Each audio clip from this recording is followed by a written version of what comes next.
साथियों पेपर आप लोगों ने लगा लिया होगा। ये 25 फरवरी 2019 का पेपर है और फर्स्ट शिफ्ट का है, वर्ग 2 का है।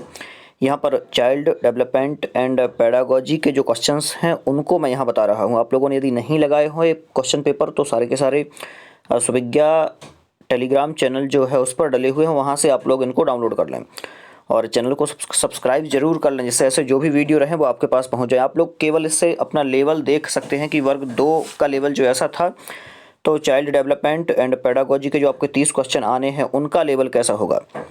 चलिए देखें, पहला प्रश्न दिया हुआ है स्वलीनता ऑटिस्टिक बच्चों में की कठिनाई होती है। किसकी कठिनाई होती है? ऑप्शन दिया है दृष्टि की, बुद्धि की, सामाजिक संपर्क की या फिर गतिशीलता की। तो स्वलीनता जो है ये क्या है? सामाजिक संपर्क जो है, सामाजिक संपर्क की कठिनाई होती है। बच्चों में सामाजिक संपर्क की कठिनाई होती है, ये रहेगा सही। आगे चलते हैं। अनुप्रयुक्त व्यवहार विश्लेषण निम्न के लिए एक अधिक प्रभावी उपचारात्मक विधि माना जाता है। डिसलेक्सिया, जीडीडी, एडीएचडी या फिर एएसडी। तो क्या माना जाता है? प्रभावी उपचारिक विधि माना जाता है तो एएसडी को माना जाता है। एएसडी जो दिया हुआ है ये रहेगा सही। आगे चलते हैं अगले प्रश्न पर। टीम शिक्षण पद्धति के बारे में निम्नलिखित में से कौन सत्य नहीं है? टीम शिक्षण के बारे में पूछा है। टीम शिक्षण जो टीचिंग मेथड है इसके बारे में पूछा है, क्या सत्य नहीं है? पहला ऑप्शन दिया हुआ है टीम के सदस्यों के बीच सामंजस्य बनाए रखने में कठिनाई का सामना करना पड़ता है। दूसरा दिया है यह वित्त के संदर्भ में शिक्षण के अन्य विधियों की तुलना में सस्ता है। तीसरा दिया हुआ है मानव संसाधन के सर्वोत्तम उपयोग के लिए शिक्षकों को बेहतर अवसर मिलते हैं। यह समय निर्धारण के संबंध में शिक्षण का एक अत्यंत लचीला तरीका है। क्या रहेगा सही? यह वित्त के संदर्भ में शिक्षण की अन्य विधियों की तुलना में सस्ता है। तो जो दूसरे नंबर पर दिया हुआ है ये रहेगा इसका सही उत्तर। आगे चलते हैं। निम्नलिखित में से कौन सा समस्या निवारण कौशल से संबंधित है? तो समस्या निवारण कौशल से संबंधित कौन है? केवल लक्ष्य तक पहुंचने के चरण, केवल लक्ष्य, केवल समस्या, उपरोक्त सभी। क्या रहेगा सही? उपरोक्त सभी हैं। निम्नलिखित में से कौन सा समस्या निवारण कौशल से संबंधित है? तो उपरोक्त सभी हैं। आगे दिया हुआ है एक बच्चा सोचता है कि चूंकि वह रात के खाने के लिए पिज्जा चाहता है तो उसके माता पिता को भी यह चाहिए कि वह किस प्रकार की सोच है। यह किस प्रकार की सोच है?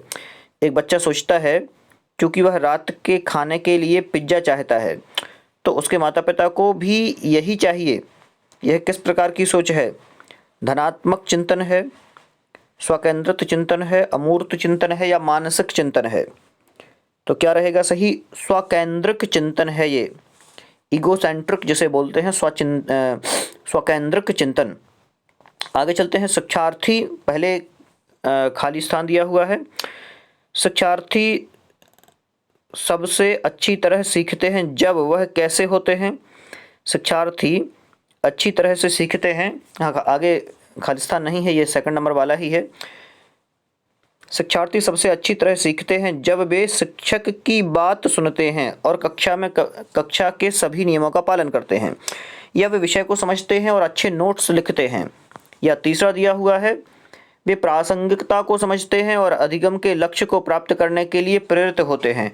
वे सभी नियमों का पालन करते हैं और कक्षा में शांत रहते हैं। क्या सही रहेगा? जो तीसरे नंबर पर दिया है ये वाला, वे प्रासंगिकता को समझते हैं और अधिगम के लक्ष्य को प्राप्त करने के लिए प्रेरित होते हैं। आगे चलते हैं। मानव मस्तिष्क में बुद्धि का केंद्र होता है। ब्रेनस्टेम होता है, अनुमस्तिष्क होता है, प्रमस्तिष्क होता है या मेरुदंड होता है? मानव मस्तिष्क में बुद्धि का केंद्र क्या होता है? तो प्रमस्तिष्क होता है। क्या होता है? प्रमस्तिष्क होता है। आगे चलते हैं। सही प्रतिक्रियाओं और उचित व्यवहार को बढ़ाने के लिए निम्नलिखित में से कौन सा अच्छा तरीका है? सही प्रतिक्रियाएं और उचित व्यवहार को बढ़ाने के लिए निम्नलिखित में से कौन सा सबसे अच्छा तरीका है? दंड, प्रशंसा, अज्ञानता या फिर सख्ती? तो प्रशंसा जो है ये सबसे अच्छा तरीका है सही प्रतिक्रियाओं और उचित व्यवहार को बढ़ाने के लिए। आगे चलते हैं। असाधारण बच्चों की व्यवहार संबंधी समस्याओं के निदान और उपचार के लिए आमतौर पर किस विधि का उपयोग किया जाता है? क्या कह रहे हैं? असाधारण बच्चों की व्यवहार संबंधी समस्याओं के निदान और उपचार दोनों के लिए आमतौर पर किस विधि का प्रयोग किया जाता है? समस्याओं ध्यान देना है।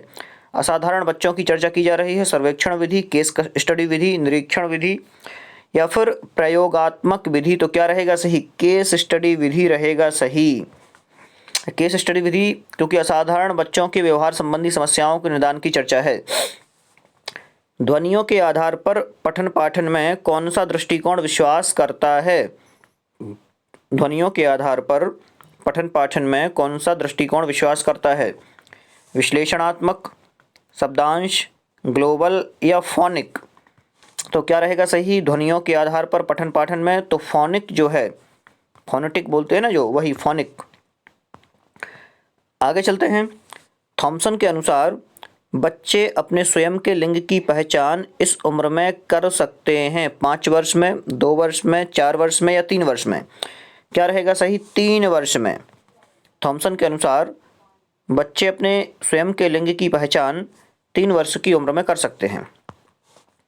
आगे दिया है, नकारात्मक अनुभव के बजाय सकारात्मक याद रखने के लिए किस व्यक्ति की प्रवृत्ति का वर्णन करने हेतु किस पद का उपयोग किया जाता है? पूर्वाभ्यास प्रभाव दिया है, पूर्वव्यापी प्रभाव दिया है, लाइट बल्ब प्रभाव दिया है या फिर पोलिन्ना प्रभाव दिया है? क्या रहेगा सही? पोलिन्ना प्रभाव जो है ये रहेगा सही उत्तर। नकारात्मक अनुभवों के बजाय सकारात्मक याद रखने के लिए किसी व्यक्ति की प्रवृत्ति का वर्णन करने हेतु किस पद का उपयोग किया जाता है? तो पोलिन्ना प्रभाव। आगे दिया हुआ है, MBIT का पूर्ण रूप क्या है? देखिए यहाँ पर पूर्ण रूप भी पूछ लिया है करने के लिए, तो बताना है आपको MBIT का पूर्ण रूप क्या है। मायर्स ब्रिग्स परीक्षा निर्देश, मायर्स ब्रिग्स प्रकार संकेतक, मायर्स ब्रिग्स प्रकार संकेतक या फिर मायर्स ब्रिग्स परीक्षा निर्देशक? क्या रहेगा सही उत्तर? तो जो मायर्स ब्रिग्स प्रकार संकेतक दिया है यही होगा इसका सही उत्तर। आगे चलते हैं। किस प्रकार की स्मृति को कभी कभार अघोषित स्मृति के रूप में जाना जाता है? किस प्रकार की स्मृति को कभी कभी अघोषित स्मृति के रूप में जाना जाता है? आत्मचरित स्मृति, ऑटोबायोग्राफिकल जिसे कहते हैं, तथ्यात्मक स्मृति दूसरी, तीसरी लघुकालीन स्मृति और चौथी प्रतिक्रियात्मक स्थिति या फिर प्रक्रियात्मक स्थिति। तो अघोषित स्मृति के बारे में पूछा है तो ये प्रक्रियात्मक स्मृति है, ये रहेगा सही उत्तर। आगे चलते हैं अगले प्रश्न पर। वह आकलन जो पूरे पाठ्यक्रम के दौरान किया जाता है वह कहलाता है? वह आकलन जो पूरे पाठ्यक्रम के दौरान किया जाता है, रचनात्मक आकलन, योगात्मक आकलन, नैदानिक आकलन या फिर प्रारंभिक आकलन?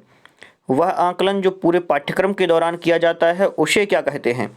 तो उसे रचनात्मक आकलन कहा जाता है। क्या कहा जाता है? रचनात्मक आकलन।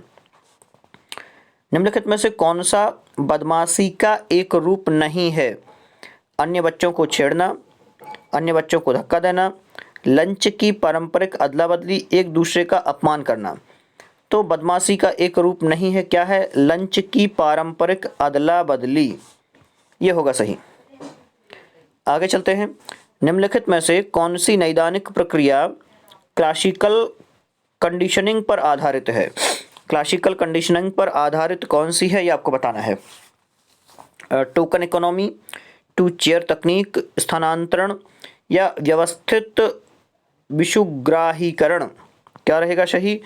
व्यवस्थित विषुग्राहीकरण जो है ये होगा सही उत्तर। आगे चलते हैं। 18वां प्रश्न है, कौन सा गुणसूत्र यह निर्धारित करने के लिए उत्तरदायी है कि बच्चा नर पैदा हुआ है? बताना है आपको Y गुणसूत्र, C गुणसूत्र, L गुणसूत्र या फिर X गुणसूत्र? कौन सा गुणसूत्र है? तो Y गुणसूत्र जो है ये रहेगा इसका सही उत्तर कि बच्चा नर पैदा हुआ है। आगे चलते हैं। यदि किसी बच्चे को पढ़ने और लिखने के अलावा किसी अन्य स्कूल कार्य की कोई समस्या नहीं है तो उसे किससे निरूपित किया जा सकता है? अधिगम विकार से निरूपित किया जा सकता है, संचार विकार से निरूपित किया जाता है, मानसिक मंदता से निरूपित किया जाता है या फिर बौद्धिक अक्षमता से निरूपित किया जाता है?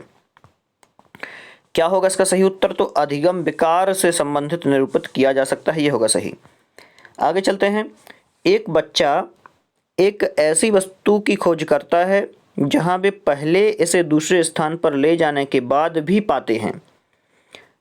वह दृष्टिकोण से संबंधित सीमाओं के कारण देखा जाता है। किसके कारण देखा जाता है?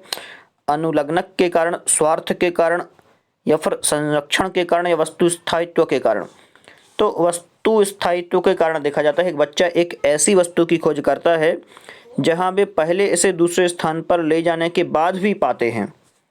तो क्या रहेगा? वस्तु स्थायित्व जो है ये रहेगा सही उत्तर। आगे चलते हैं। शैशवावस्था से मानव विकास का एक मनोलैंगिक सिद्धांत किसने विकसित किया था? शैशवावस्था से मानव विकास का एक मनोलैंगिक सिद्धांत किसने विकसित किया था? एरिक्सन ने, पियाजे ने, सिगमंड फ्राइड ने, या फिर वाइगोत्स्की ने? क्या रहेगा सही? सिगमंड फ्राइड ने। जहाँ भी मनोलैंगिक की बात आती है, फिर मन से संबंधित ज़्यादा बातें आती हैं, तो वहाँ पर सिगमंड फ्राइड ही आपको लगाना है। आगे चलते हैं। बौद्धिक अवधारणा इससे अधिक संबंधित है। बौद्धिक अवधारणा किससे अधिक संबंधित है? यथार्थपूर्ण चिंतन से, सहज चिंतन से, तर्कसंगत चिंतन से, या फिर भावनात्मक चिंतन से? तो किससे? तर्कसंगत चिंतन से संबंधित है बौद्धिक अवधारणा। आगे चलते हैं। रोशार्क स्याही का धब्बा परीक्षण निम्नलिखित से बना होता है। काले पत्ते और 5 रंगीन पत्ते, 10 काले और 10 सफ़ेद पत्ते, या 5 काले और सफ़ेद पत्ते और 5 रंगीन पत्ते, या फिर बहुरंगीन पत्ते? क्या रहेगा सही? 5 काले और सफ़ेद पत्ते और 5 रंगीन पत्ते जो है दिया हुआ है, ये रहेगा इसका सही उत्तर। आगे चलते हैं। जब असफलताओं के लिए बचपन के दौरान दंडित किया जाता है तो वह की ओर जाता है। किसकी ओर जाता है? नकारात्मक पुनर्बलन की ओर जाता है, प्रोत्साहन की ओर जाता है, हठ की ओर जाता है, या अधिगम विवशता? किसकी ओर जाता है? तो अधिगम विवशता की ओर जाता है, अधिगम विवशता। आगे चलते हैं। परिपक्वता अधिगम को प्रभावित करती है क्योंकि वह निम्न पर प्रभाव डालता है। परिपक्वता अधिगम को प्रभावित करती है क्योंकि वह निम्न पर प्रभाव डालता है। प्रेरक कौशल पर, तत्परता पर, संज्ञानात्मक क्षमताओं पर, या फिर दोनों मोटर और संज्ञानात्मक कौशल? क्या रहेगा सही? तो तत्परता रहेगा सही। परिपक्वता अधिगम को प्रभावित करती है क्योंकि वह किस पर प्रभाव डालती है? परिपक्वता पर प्रभाव डालती है। आगे चलते हैं अगले प्रश्न पर। सामाजिक अधिगम सिद्धांत के अनुसार प्रभावी मॉडलिंग के लिए 4 आवश्यक शर्तें हैं। ध्यान, अवधारणा और प्रजनन, ये 3 शर्तें हैं। चौथी शर्त क्या है? स्थिति, आकर्षण, कल्पना या प्रेरणा? तो चौथी शर्त बताना है। प्रेरणा जो दिया हुआ है ये रहेगा इसका सही उत्तर। यह है चौथी शर्त। आगे चलते हैं। सकारात्मक कक्षा संस्कृति का निर्माण निम्न क्षेत्र के अंतर्गत आता है। सकारात्मक कक्षा संस्कृति का निर्माण निम्नलिखित क्षेत्र के अंतर्गत आता है। सामाजिक आवश्यकता, भावात्मक आवश्यकता, मनोप्रेरणा की आवश्यकता, या संज्ञानात्मक आवश्यकता? तो क्या रहेगा सही उत्तर? जो भावनात्मक आवश्यकता है ये रहेगा सही। सकारात्मक कक्षा संस्कृति का निर्माण क्षेत्र, या फिर कहें निर्माण निम्न क्षेत्र के अंतर्गत आता है, तो भावनात्मक या भावात्मक आवश्यकता के अंतर्गत आता है। आगे चलते हैं। निम्नलिखित में से क्या सफलता प्राप्त करने में असफलता के लिए एक सकारात्मक तर्क स्टाइल के रूप में वर्णित कर सकता है? क्या पूछा? फिर से एक बार देख लें। निम्नलिखित में से क्या सफलता प्राप्त करने में असफलता के लिए एक सकारात्मक तर्क स्टाइल के रूप में वर्णित कर सकता है? वातावरणीय समस्या, चिकित्सा और मनोवैज्ञानिक कारण, लेखन में समस्या, प्रभाव डालने के लिए प्रेरणा और रुचि का वर्णन? क्या रहेगा सही? प्रभाव डालने के लिए प्रेरणा और रुचि का जो वर्णन है ये रहेगा सही। आगे चलते हैं। कुछ माता पिता नियमों की व्याख्या नहीं करते हैं लेकिन बच्चे को किसी भी कीमत पर उनका पालन करने के लिए मजबूर करते हैं। इस प्रकार की पेरेंटिंग को निम्न रूप में जाना जाता है। अनुमोदक पैरेंटिक कहा जाता है, असम्मिलित पैरेंटिक कहा जाता है, आधिकारिक पैरेंटिक कहा जाता है, पर सत्तावादी पैरेंटिक। तो इसे सत्तावादी पैरेंटिक बोलते हैं। आगे चलते हैं। जो अंतिम प्रश्न है, 30 प्रश्न थे इसमें। मानव विकास में अध्ययन इस अवधि को ध्यान में रखता है: गर्भाधान से किशोरावस्था, जन्म से किशोरावस्था, जन्म से मरण, गर्भाधान से मृत्यु। क्या रहेगा सही? गर्भाधान से मृत्यु जो दिया हुआ है ये रहेगा इसका सही उत्तर। तो ये 30 प्रश्न आपने यहाँ पर समझ लिए और इसी प्रकार से बहुत सारे प्रश्नों का आपको अभ्यास करना है। संस्कृत पेडागोजी के लिए सारे वीडियोस डले हुए हैं। आप संस्कृत की यदि तैयारी कर रहे हैं, संस्कृत से आपने आवेदन किया है, तो आप सारे वीडियोस देखें। जो भी वीडियो अपलोड हैं सारे के सारे वीडियो आपके काम के हैं। और ये लगभग 15 मिनट में अपन ने इन 30 प्रश्न को यहाँ पर देखा है। और केवल ये आपका लेवल चेक करने के लिए है कि आपको इस प्रकार के प्रश्नों का सामना वहाँ पर करना पड़ेगा। तो आप लोग इसी प्रकार से तत्पर रहें इन प्रश्नों को हल करने के लिए। और आगामी आप सभी के लिए शुभकामनाएं। बहुत अच्छे से तैयारी करें।